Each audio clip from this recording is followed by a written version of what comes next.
資料咧係傳入嚟，就請我咧係通知大家，我讀俾大家聽啊。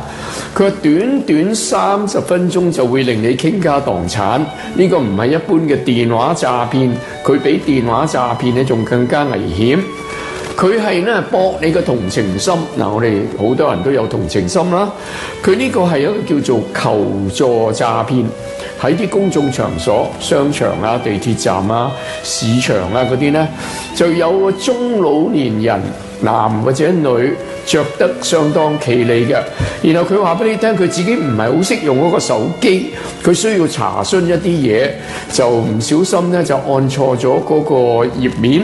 就請你幫助佢操作呢個手機。咁你諗下，幫人哋搞掂佢嘅手機呢樣嘢冇乜嘢啫咁樣。嗱，危險之處係咩咧？你接過佢嘅手機，想幫佢睇下點樣解決佢手機嗰度嗰個問題，其實佢就已經開啟咗嗰個手機嘅視頻通話啊，仲有咧螢幕錄製、人臉識別嘅功能咧，呢啲冚唪唥已經開晒㗎啦。咁你揸住嗰個手機嘅時候咧，對面係有人監管住你嘅，即係你一睇住嗰個手機咧，對方已經影到你嗰個樣㗎啦。咁啊，你以為咧喺度幫緊嗰位老人家忙，但係其實咧你就喺度俾人哋搜集緊咧所謂生物識別數據。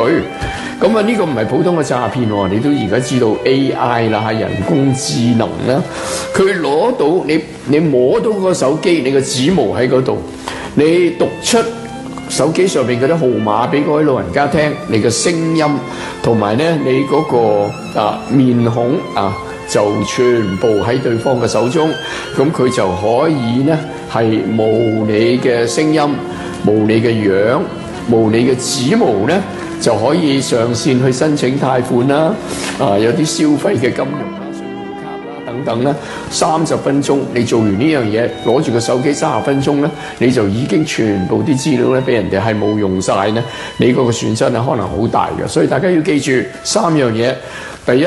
千祈唔好攞陌生人嗰個手機攞上手，千祈唔好。第二，如果你接到陌生人俾你嘅視像電話，